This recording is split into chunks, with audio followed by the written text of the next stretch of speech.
여러분 안녕하십니까? 여러분 이번 시간에 짱박사 통계학 개론 제3장 확률 분포와 상관계수 네 번째 시간으로서요.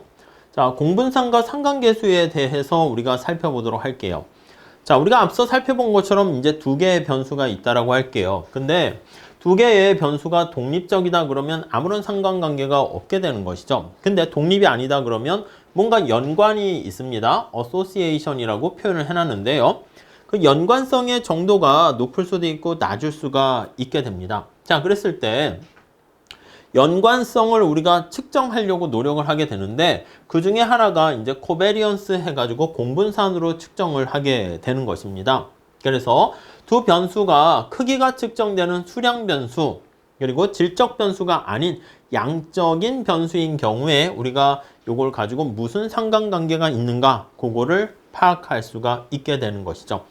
자, 두 변수 간에 선형이라는 게 중요한 거예요. 선형의 연관성은 방향성을 갖게 되는데 이게 두 개가 같은 방향이냐 플러스 관계라는 것이죠. 아니면 마이너스 관계냐 그런 것들을 알 수가 있게 되는 것입니다. 자, 그래서 여기 보시면 사람들의 키와 몸무게 간에는 키가 클수록 몸무게도 당연히 좀 커지게 되는 것이기 때문에 이때는 양의 관계가 있다, 연관성이 있다 이렇게 표현을 할 수 있고요. 어떤 사람의 담배를 핍니다. 흡연량과 기대수명 간에는 음의 연관성이 있다. 이렇게 정리를 할 수가 있겠습니다. 아시겠죠? 자, 그래서 여기 나와 있는 것처럼 두 변수 간에 어떤 선형의 연관성을 나타내는 척도를 우리가 공분산이라고 얘기를 하고요. 공분산은 다음과 같이 이렇게 측정을 하게 돼요. 우리가 이제 분산이다 그러면 자기 자신과의 이런 느낌 있죠? 자기 자신과의 요걸 제곱하는 거야. 제곱했다는 것은 자기 자신과의 요거를 두 번 곱해 준 거예요. 네, 이해 가시겠죠? 이거에 대한 평균 이렇게 되는 것인데 이거는 지금 자기 자신과의 어떤 분산을 나타내는 게 아니라 관련성이 있는 다른 변수와의 관련성을 하는 거야. 그래서 요거를 x 있고 y 간의 그거의 변수에 대한 그거의 차이에 대한 기대치를 나타내는 게 바로 우리는 분산 중에서 공분산이다 이렇게 보시면 되겠습니다. 그러니까 요걸 나타내는 거는 우리가 바로 그냥 자기 자신과의 요걸 나타내는 거니까 그냥 분산 이렇게 보시면 되겠고 이거는 x와 y에 따른 그걸 공분산 이렇게 보시면 되겠습니다. 자, 그래서 이게 만약에 제로가 된다라고 하면 두 개는 아무런 관련이 없다 이렇게 볼 수가 있어요. 근데 여기 보시면은 이게 주의하셔야 될 게 보통 시험에서 객관식 시험에서 많이 나오는데 x, y가 서로 독립이 되면 여기 나와 있는 것처럼 공분산은 제로가 되는데 이게 x, y의 공분산이 제로가 되었다라고 해서 항상 독립은 아닐 수 있어요. 이게 상쇄가 돼 가지고 그래가지고 우리가 제로처럼 효과가 없는 것처럼 보일 수 있게 된다는 것이죠. 자, 우리 분산을 계산하는 간단한 방법이 있었잖아요. 제곱의 평균에서 평균의 제곱을 빼는 것처럼 여기서도 마찬가지입니다. 공분산을 계산하는 거 나타내는 것처럼 이렇게 두 개를 곱한 거를 이게 제곱의 평균을 나타내는 거죠. 곱한 거의 평균에다가 각각의 평균을 두 개를 곱해서 빼주게 되면은 그게 바로 공분산을 간단하게 계산하는 것이다 라고 보시면 되겠습니다. 자, 정석 사례 연구 간단하게 아이디어만 제가 말씀드리도록 하겠습니다.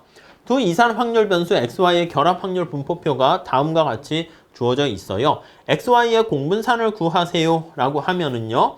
자, 이게 결합 확률 분포표가 있고 이 끝에 주변 확률 분포표를 이렇게 쭉 나타내서 계산을 할 수가 있게 됩니다. 그래서 여기 보시면 마이너스가 되는 거 두 개 더하면 3분의 1 이렇게 만들 수가 있겠죠. 각 확률 변수에 대한 기대값을 구합니다. x, y에 대한 기대값을 계산하시게 되겠고 그 다음에 여기서 x, y의 공분산을 구하는 거잖아. 그래서 공분산을 구하는 간단한 방법이 뭐가 있다고 그랬습니까? 두 개를 곱해. 곱한 거에 평균에다가 각각에 대한 평균 기대치를 이렇게 따로따로 곱해서 빼주면 되겠습니다. 자, 그러니까 우리가 여기서 이거를 계산하기 위해서는 먼저 요거를 보셔야 돼요. 요거. 두 개 xy의 곱에 대한 새로운 변수 이거를 z라고 하시죠. 자, 나올 수 있는 게 뭐가 있어? 여기 보시면 0과 마이너스 2, 0과 1 이렇게 되면 두 개 곱하면 빵이니까 빵. 1과 마이너스 2, 마이너스 2가 되겠고 1과 빵, 그럼 빵이고 1과 2, 2 이렇게 있습니다. 그래서 여기 보시면 나올 수 있는 게 0, 2, 빵 이렇게 되겠죠. 자, 우리 지난 시간에 결합 확률 분포를 이용해 가지고 이렇게 새로운 Z라는 확률 분포표를 만드실 줄 아셔야 되겠고요. 자, 그래서 요거에 대한 거 계산하시면 마이너스 2 곱하기 6분의 1, 0 곱하기 3분의 2, 2 곱하기 6분의 1 이렇게 계산을 하신 다음에 여기다 집어넣으시고 각각에 대한 x, y에 대한 평균값을 여기다가 곱해서 표현하시면 그게 바로 x, y에 대한 공분산을 계산하는 것이죠. 이해 가시겠죠? 좀 천천히 해설 여기 나와 있으니까 보시면 되겠습니다. 자, 이것도 마찬가지야. 다시 한번 볼게요. 두 확률 변수에 대한 분포가 다음과 같이 있는데 x, y에 대한 분산과 공분산을 구하세요. 이렇게 해놨습니다. 자, 그럼 첫 번째 x에 대한 평균은 어떻게 됩니까 하면 곱하는 거지. x가 1일 때 3분의 1, 3일 때 3분의 2 계산했죠. y에 대한 기대값 이것도 똑같습니다. 0 곱하기 4분의 1, 1 곱하기 12분의 7, 2 곱하기 6분의 1 이렇게 계산을 하시면 되겠고 그 다음 우리가 이제 분산을 계산하기 위해서 요거 x를 제곱해서 y를 제곱해서 나타낸 값에다가 기대치를 구할 수가 있겠습니다. x를 제곱하면 1, 요거 x에 대해서 요거 3을 제곱하면 9 이렇게 되겠죠. 그러니까 1이 될 확률 3분의 1인데 3의 제곱이야 9가 될 확률 3분의 2 계산하시겠죠? 요거 어떻게 돼요? 이것도 마찬가지입니다. y에 대한 제곱의 평균이다 그러면 요거 자 0에 대한 0의 제곱 곱하기 4분의 1 이렇게 쓴 거야. 자 밑에 식 잘 나와 있죠? 다음 1의 제곱을 빼진 거죠. 그러면 12분의 7 더하기 여기 2의 제곱 4라고 쓴 거죠. 2의 제곱 곱하기 6분의 1 이렇게 계산을 하게 되면 각각에 대해서 이런 값들을 구할 수 있습니다. 자, 그러면 분산을 계산하세요. 그러면 제곱의 평균에서 평균의 제곱을 빼주면 되겠죠. 요거는 복습용으로 한 것이고 요걸 보려고 합니다. 그랬을 때 공분산을 계산하려고 하는데 공분산 식이 이렇게 되는 거잖아. x, y를 곱한 새로운 z라는 변수를 만들고 각각에 대한 평균을 빼주는 거야. 그럼 이 z는 어떻게 구합니까? 하면은 이렇게 구할 수 있겠지. x가 나올 수 있는 게 1, 0, 1, 1 다 나열했습니다. 여기 보시면 x가 1, 0, 1, 1, 1, 2, 3, 0, 3, 1, 3, 2 이렇게요. 쫙 다 나열해서 각각에 대한 나타내는 확률을 계산을 하게 되는 것이고 확률이 여기 쭉 나와 있습니다. 네, 그래서 그 확률을 다 계산을 해서 곱하기 하게 되면 4분의 9 이렇게 나오는 것을 알 수가 있겠죠. 네, 이해되시죠? 자, 그러면 이거 계산하면 여기 4분의 9가 여기 오고 각각에 대한 x, y에 대한 평균값을 빼주면 됩니다. 3분의 7과 12분의 1 빼주게 되면 9분의 1 계산할 수 있겠죠. 아시겠죠? 자, 그 정도 정리하도록 하시죠. 자, 이렇게 되어 있을 때 우리가 두 변수 x, y가 서로 어떤 패턴, 관계를 보이는가 그게 공분산에서의 부호가 중요한 겁니다. 그래서 이게 플러스 관계, 양의 공분산이라 그러고 이게 두 개 x, y가 마이너스 관계에 있습니다. 흡연과 기대수명 그런 식으로 생각하시면 되겠죠. 그리고 코베리언스가 제로가 되면 아무런 상관관계가 없는 것처럼 보시면 되겠습니다. 이런 경우 이게 x, y가 무슨 특별한 관계가 없게 된다라는 거 알 수가 있겠습니다. 자, 우리가 기대값과 분산, 공분산의 성질 해서 요거는 이제 기대값과 분산에 대한 것이고 자, 코베리언스라는 공분산을 얘기할 때는요. 이렇게 계산을 하게 되는 건데 자, 앞에 이렇게 나타냈을 때 여기 보시면 A와 B 이렇게 나와 있으니까 요거 보시면 그냥 이거 공식처럼 암기하셔도 됩니다. 코베리언스 AX와 BY의 공분산이다 그러면 A와 B를 곱해주고 뒤에 코베리언스 X와 Y에 대한 공분산 보시면 되겠습니다. 자, 그리고 여기 보시면 자, XY를 더한 거에 대한 분산이다 하면은 원래는 이렇게 돼야 되는 거예요. XY 앞에 1이 있으니까 제곱해서 나오게 되는 건데 그건 어차피 1이니까 그냥 써주고 XY에 대한 분산에다가 요게 들어가는 거죠. 근데 서로 XY가 독립이면 코베리언스가 제로가 되기 때문에 우리가 요게 없어지게 되는 거예요. 그래서 우리가 보통 독립이다 얘기하고 설정을 하게 되면 이렇게 단순한 XY의 분산의 합 이렇게 보시면 되겠고요. 역시 XY가 독립이면 여기 나와 있는 공분산이 제로가 되기 때문에 그래서 여기 보시면 이게 마이너스가 되어 있는 게 플러스가 되는 거 아시겠죠? 이렇게 플러스가 되는 거 생각하시면 되겠어요. 공분산이 제로이기 때문에 이렇게 분산의 특성 우리가 확인할 수 있습니다. xy를 더하거나 xy를 서로 빼었을 때 거기에 대한 분산 나타내는 거 더하기랑 빼기랑 분산은 같게 됩니다. 단 코베리언스가 제로라는 전제하에서 얘기를 하고 있습니다. 자, 요거 계산 한번 여러분들이 한번 해보세요. 그래서 xy가 서로 독립이에요. 독립이니까 앞에서 얘기한 것처럼 코베리언스가 제로라는 거 확인하시면 되겠고, 앞에 우리가 나와 있었던 것처럼 요거 값이 지금 6이다라는 거 요거 풀 수 있는 거죠. x의 분산이 4다. 분산을 구하는 간단한 방법. 제곱의 평균 빼기 평균의 제곱. 그거 관계를 이용하시면 돼요. 여기 식이 좀 불편할 수 있는데 여러분들께서 x에 대한 분산을 계산한다라고 하면 제곱을 한 거에 평균에다가 요거의 제곱. 요거를 활용하시면 돼요. 저 앞에 지난 시간에 제가 아마 문제를 풀어드렸었던 것 같은데 그거 확인하시게 되면 쉽게 알 수가 있습니다. 자, 셀프로 한번 봐주시면 되겠고요.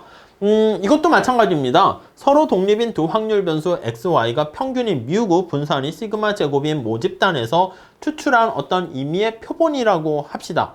이때 확률 변수 요거에 대한 기대값을 구하세요 라고 하게 되면은 자, 이거를 먼저 전개를 하는 거야. 이 기대값이니까 이렇게 쓸 수 있죠. 밑에 나와 있는 것처럼 x1 더하기 2x2 이게 풀어서 이렇게 정리를 할 수가 있겠습니다.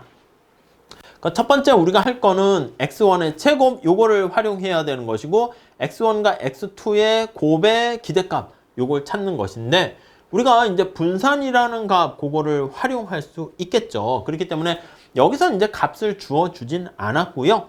여기 끝에 평균을 뮤 그리고 분산을 시그마 제곱해가지고 이렇게 바꾸는 거 이거 좀 천천히 한번 해보시면 되겠어요. 어렵지 않습니다. 여기 나와 있으니까 스스로 보시면서 한번 체크해 보시면 되겠고요. 자, 그 다음에 이것도 마찬가지입니다. 지금 분산이 두 개 더한 거에 대한 분산이 6이고 뺀 거의 분산이 10이라고 할 때 xy에 대한 공분산을 구하세요. 이렇게 나와 있어요. 자, 그러면 이게 더하기가 되었을 때는요. 아직 뭐 독립이다 이런 얘기가 없기 때문에 기본적인 식으로 이렇게 써 주셔야 됩니다.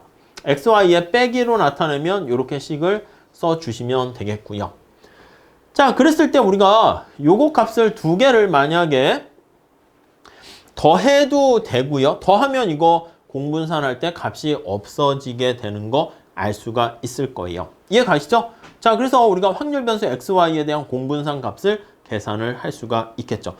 이거 복잡한 거 아니죠? 여기 보시면 두 개 더한 거 요거 값을 우리가 계산을 할 수가 있어요. 그래서 요거 값이 돼서 정리를 할 수가 있게 됩니다. 그래서 식은 복잡하지만 간단하게 우리가 이렇게 공분산을 구할 수가 있습니다. 아셨죠? 자, 그거 여러분들이 한번 봐주시면 되겠고 자, 그 다음에 이거요. 평균이 제로고 분산이 1인 확률 변수 x에 대해서 요 공분산을 구하세요 라고 하면은 요거 식을 아셔야지. 공분산 ax와 by에 대한 공분산을 구한다 그러면 a와 b가 앞으로 뛰어나와서 곱하기로 나오고요. 뒤에 공분산 요거의 특성을 지닙니다. 자, 그러니까 여기에 나와 있는 것처럼 요거 1이 생략된 거죠. 그리고 1-2x 이거에 대한 공분산을 계산하세요. 그러면 역시 마찬가지입니다. 그래서 여기 나와 있는 것처럼 뒤에 붙는 거는 의미가 없어요. 그래서 여기 보시면 마이너스 2가 있고 여기 1이 있잖아. 그래서 요거 a, b 하면 이게 마이너스 2가 되고 그거에 따른 공분산을 곱해주면 되겠다라고 보시면 되겠습니다. 자, 그런데 여기 보시면 이거 우리가 앞에서 말씀드린 것처럼 자기 자신끼리의 공분산 이게 바로 뭐라고요? 이게 분산이지. 그래서 자기 자신과의 그 차이에 대해서 제곱으로 나타낸 거 그게 바로 분산이다 이렇게 보시면 되겠습니다. 자, 그러니까 요게 된다라는 거 보시면 돼요. 그러면 여기 분산이 1이라고 했으니까 값은 마이너스 2 이렇게 보시면 되겠죠. 이해 가시죠? 자, 그 정도 정리를 해 주시면 되겠고요. 상관계수라는 것은 공분산 같은 경우에는요. 변수 간의 방향은 알 수 있습니다. 근데 문제는 뭐냐면 언제나 관계 정도는 알 수 있는데 약간 방향은 알 수 있는데 관계 정확한 정도를 알 수가 없어요. 그게 뭐냐면 측정 단위에 따라서 영향을 받게 되는 겁니다. 우리가 이제 경제학이나 통계학 같은 경우는 측정 단위가 센티미터냐 미터냐에 따라서 값의 기준이 다 숫자가 달라지게 되면 우리가 획일적인 동일한 기준에 의해서 판단하기 어렵기 때문에 뭔가 측정 단위에 따른 문제를 제거하기 위해서 뭔가 측정 단위의 영향을 받지 않는 어떤 정도를 비교하기 위해서 표준화하게 되는데 그게 바로 상관계수다라고 보시면 되겠습니다. 자, 그래서 모상관계수다라고 하면요. 변수들 간의 어떤 선형관계를 나타내는 것이지만 당연히 이게 상관관계니까 관계가 있냐 없냐지 인과관계 아닙니다.